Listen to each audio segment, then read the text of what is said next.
The Texas Parks and Wildlife television series is funded in part by a grant from the Wildlife and Sport Fish Restoration Program.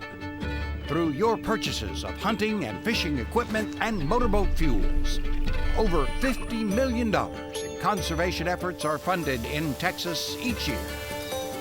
And by Texas Parks and Wildlife Foundation, helping to keep Texas wild with the support of proud members across the state. Find out more at tpwf.org. Additional funding provided by Ram Trucks. Guts, glory, Ram. Coming up on Texas Parks and Wildlife. In the face of this terrible disease, there's suddenly a lot of attention going to bats. Our team are the first feet on the ground, first eyes on the resources. For 8 years now, the Region 5 game wardens and I do several kid fishes each year. Awesome, look at it!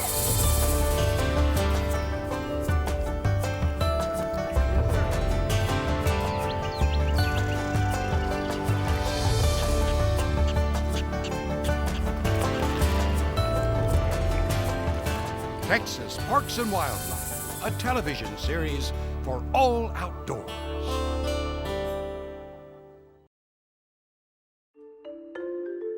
Texas has the highest diversity of bats of any state. And so anybody who loves wildlife should try to make time or find the opportunity to see these bats emerge. It's always really fun.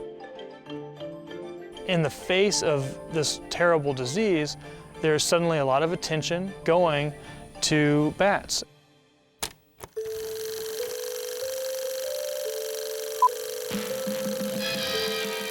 Bats have been maligned for thousands of years.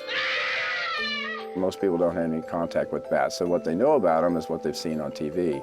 And most of the time on TV, especially if it's Hollywood, they're blood-sucking monsters. Animal bats, the kind that fly? People think all bats have rabies, and they don't. It says some of them bats is rabid. They're not carriers. If a bat gets sick with rabies, it dies. Well, and that ain't all. People think bats are blind. None of our species of bats are blind. It was full of what looked like huge bats. Besides using echolocation to navigate and hunt for their food, they're also using their eyesight. So bats aren't blind. A lot of people think bats will get in their hair. So we dispel that myth. I think a lot of people are afraid of bats because they don't know much about them. And like most things, the more you learn about them, the more interesting they become, the less scary they become. And quickly we begin to realize that bats are actually quite beneficial to humans. Texas is really special for bats. We have the largest congregations of bats in the entire world. People travel all over the world to see Bracken Bat Cave, Old Tunnel State Park, Congress Street Bridge. It's a wildlife phenomenon in Texas. The majority of bats wake up as we're going to bed, and they'll go eat insects. And they eat huge, huge, huge numbers of insects. There's actually a long history of people working with bats and benefiting from bats. From March to October, bats are going to eat tons of bugs.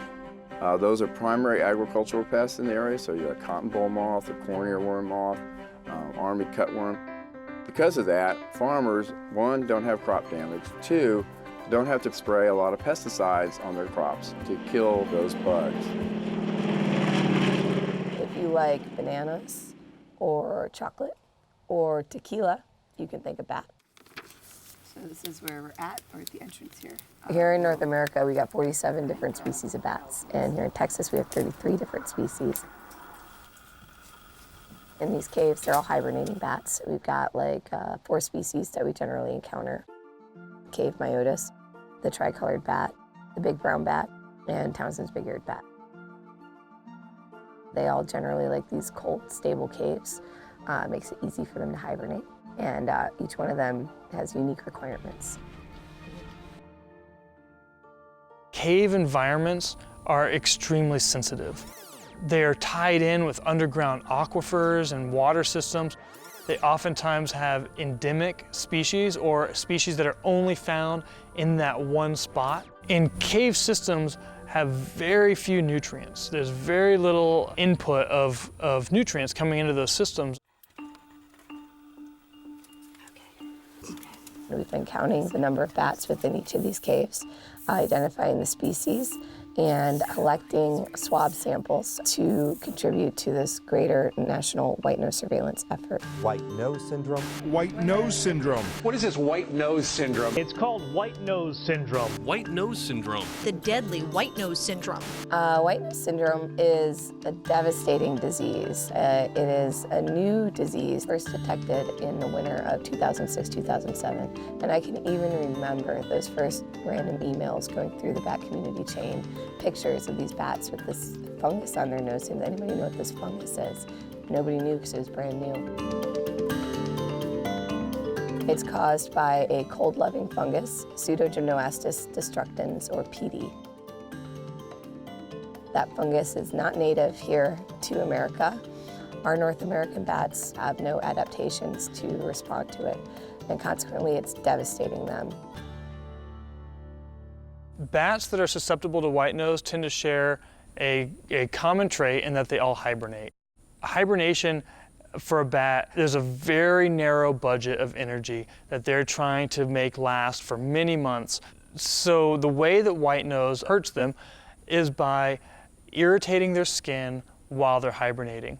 And just the process of waking up, cleaning off your wings and fidgeting around a little bit burns off critical energy, and the result is starvation. We've lost at least 5.7 million bats, probably more. The fungus or the disease is now found in 30 US states and 5 Canadian provinces.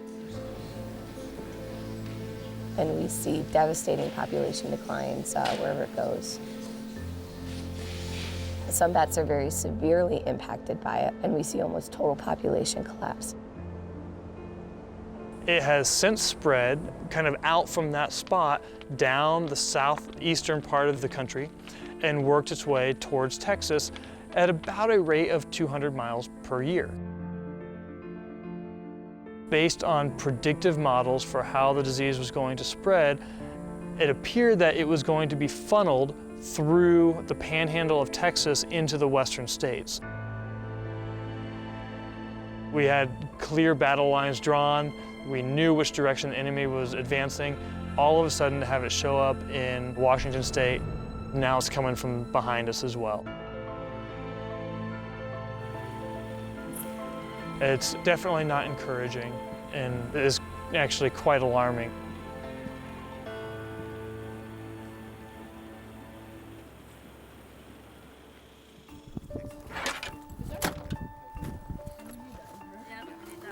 The challenge of treating white nose syndrome is much more complicated than just treating the disease. We can't just think about curing the bat of the disease. We also have to be aware of potential impacts to the cave ecosystem. If we sprayed a fungicide or some major disruptive chemical into a cave, we just don't know how that might impact the system. So the plan in Texas is to take advantage of this window of opportunity we have now to learn as much as we can about bats before the disease gets here, and be prepared if an opportunity to apply some kind of treatment arises.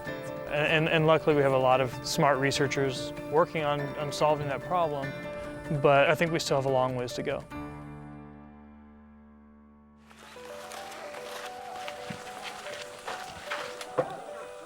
Nature is so incredibly complex that the more we look, the more we learn with pretty much any species.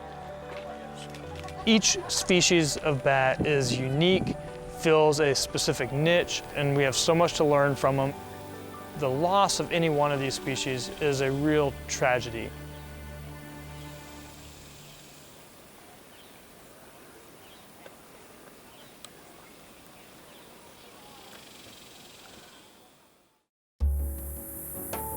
This project was funded in part by a grant from the Wildlife Restoration Program.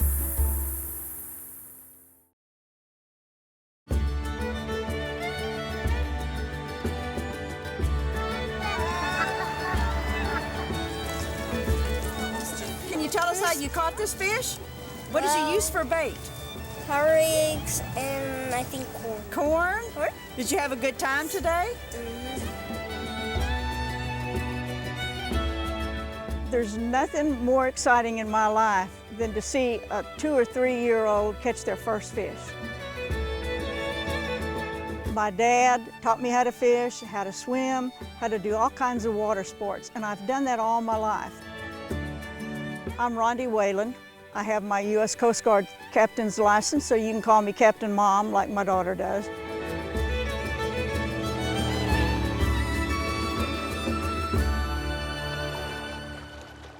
Did you say that your dad built you a rowboat? When I was about 4 years old. We're out here today doing an interview with Randi Wayland. Bass Motel, right there, no stick-ups. We've quoted Randi many times in the San Antonio Express News on boat safety, and she's been a good source. Catfish are an accidental fish that you catch when you're bass fishing. She's 77 years old, still going strong. I'm gonna bring him around. That's a little baby bass, I think. We got a hungry juvenile here.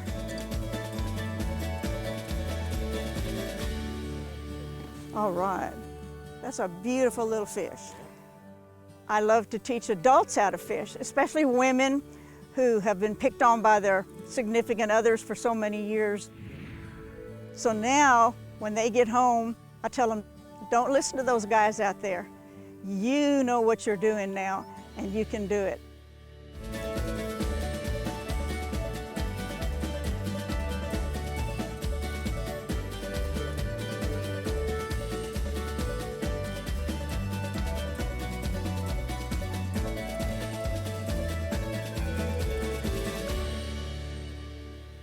The first time we met was at a board meeting for the Texas Association of Bass Clubs.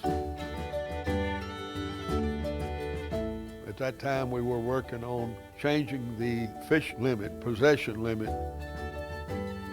We felt that if the fishing in Texas was ever going to be premier, that it needed to be reduced because of the number of bass fishermen that had exploded from the 60s to the 70s to the 80s. And with her help, the Texas Association of Bass Club was a leader in making that happen. She loves to fish, but she loves to give back.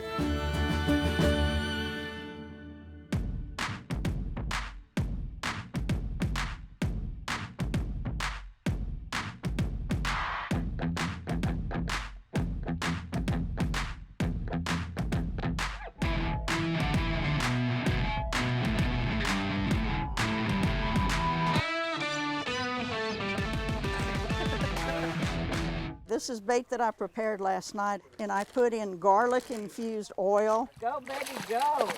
Ah, thank you. Wow, yay. For 8 years now, the Region 5 game wardens and I do several kid fishes each year. Awesome, look at it. This is big. I noticed her passion with fishing, and that's where I think we developed our bond. And she's been like a mother figure, helping me out and guiding me along the way. He's slimy, huh? If you're going to teach a kid how to fish, don't take them out in a boat bass fishing. Take them to a dock in a state park. You don't have to have a license within the boundaries of a state park. Put a little hook, a little worm on there. Let them catch a crappie or let them catch a little tiny sun perch or something. Look at their expressions on their face. All right, good job. There's nothing more exciting in my life. It's wonderful.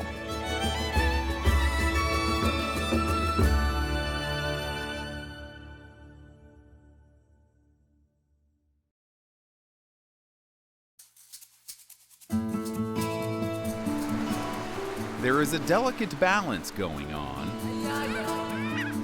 between the fragile ecosystems where we live and the fossil fuels which we need.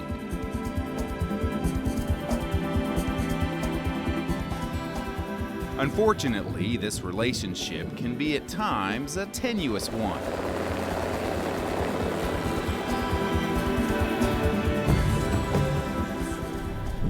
When accidents happen, a special team of biologists answer the call. With failing infrastructure for pipelines and with increased activity, the number of spills that we see are increasing. Because of all the drilling going on in Texas, they say that we are probably just as big as the Iraq field in Texas right now. We are only going to get busier. They are the Kills and Spills team, and these first responders are needed now more than ever.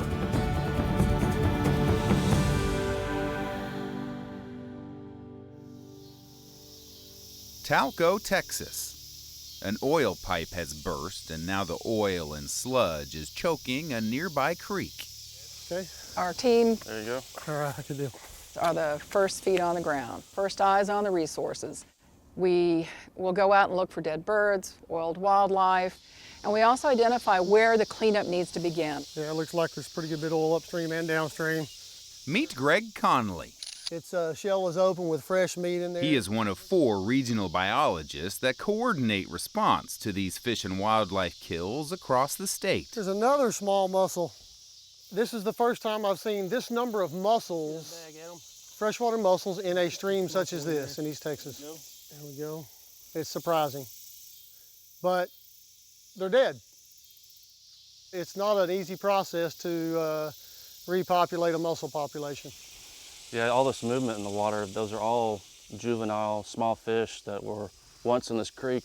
There's probably 20 small fish in here hanging on. Seeing fish struggle like that, it makes me feel disappointed that these particular fish won't make it.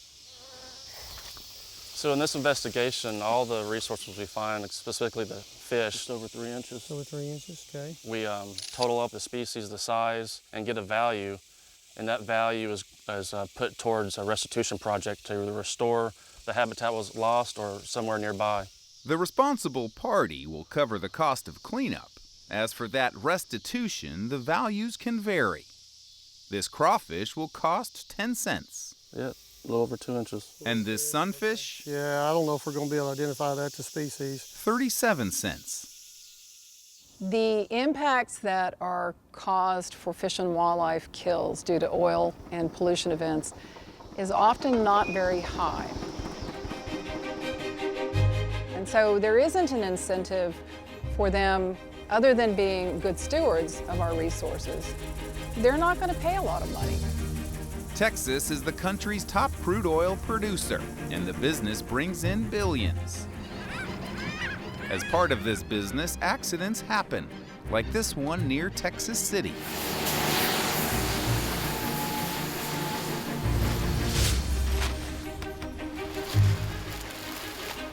You need to get pictures first, right? Yep. Andy Turpak has word that several ducks are dead along this beach. In essence, we got oil on a beach where birds are coming through to rest, to feed as they continue their migration. So it's challenging right now. It looks like a scalp. It's pretty heavily oiled. I mean, you can see how there's hardly, can't even see feathers there. It's almost like it's been painted on like wax.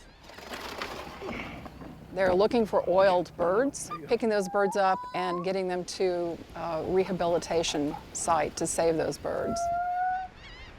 Spills can wipe out many of the small fish and coastal invertebrates that live along the shoreline. If your food source goes away because of some sort of spill or pollution event, then you end up with animals that will die from starvation.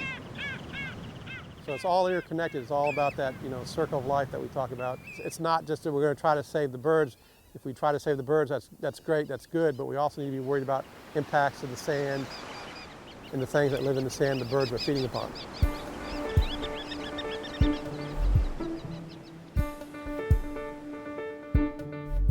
There's a natural killer that this team also focuses on. A toxic algal bloom that hits the Gulf Coast called red tide. What the cell counts do whenever our crew looks at those, it's more for, are we anticipating a fish kill pretty quickly? We know that once it hits 5, once it hits 100, and we start looking at that, we're going to have to get staff onto the ground. While it can cause respiratory problems for humans, red tide is lethal for fish. When we have our first fish kill, they're out assessing what kind of fish are killed, how many they're killed, where it's occurring, and trying to assess what that impact is along the coast. If it's a natural event like a red tide, we can't do anything to stop that. In an oil spill, we may not be able to stop the oil, but we can protect some of the resources. Back at that oiled creek in Talco, Adam and Greg take a few more notes for their investigation. Definite water moccasin. He's fixing to disappear in that oil. You see the rainbow sheen is always indicative of a crude type spill, petroleum related. It's really impacting the creek. The deer are going to have to go somewhere else to drink. The coons are going to have to go somewhere else to drink. What a mess. That's exactly what goes through my head. What a mess. But I know they can make it better. The compensation for spills can be as little as $100 like here at Talco, or it can be upwards of $1 million. When we're done with an event, any kind of event, and we get compensation from a responsible party, we actually are able to do good things for the resources. And an example of that could be with oyster reef restoration that we've done. Looks real healthy. As well as marsh and wetland creation and restoration.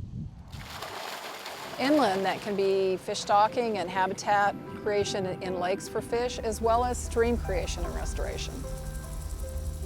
As for this creek, the members of the Kills and Spills team are doing everything they can to help it heal.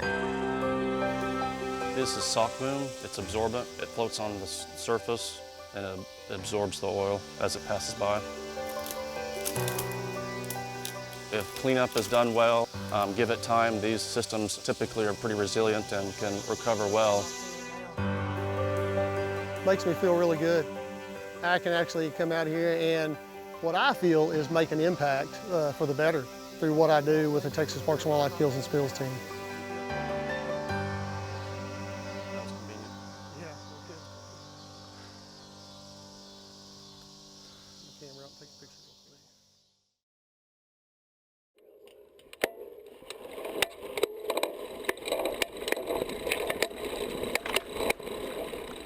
We're at Government Canyon State Natural Area in San Antonio, Texas.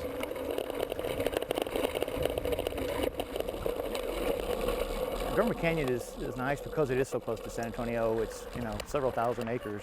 You could come out here and get 20 miles of mountain biking in, and be 10 or 15 minutes away from your home and feel like you're in the middle of nowhere.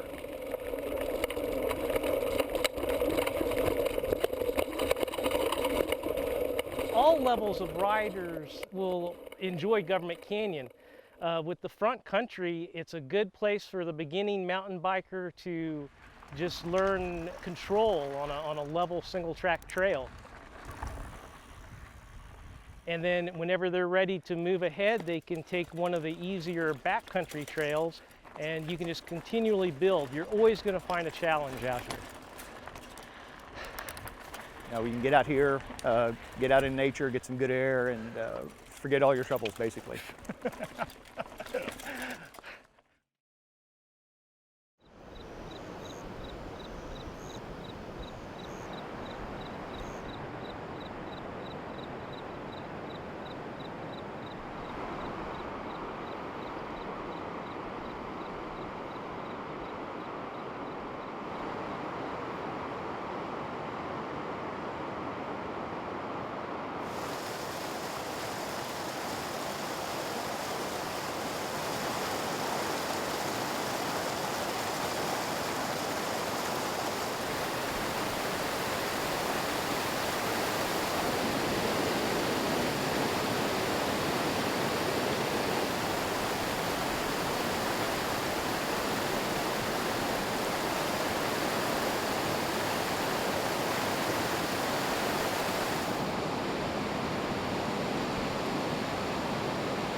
This series is funded in part by a grant from the Wildlife and Sport Fish Restoration Program. Through your purchases of hunting and fishing equipment and motorboat fuels, over $50 million in conservation efforts are funded in Texas each year. And by Texas Parks and Wildlife Foundation, helping to keep Texas wild with the support of proud members across the state. Find out more at tpwf.org. Additional funding provided by Ram Trucks. Guts, Glory, Ram.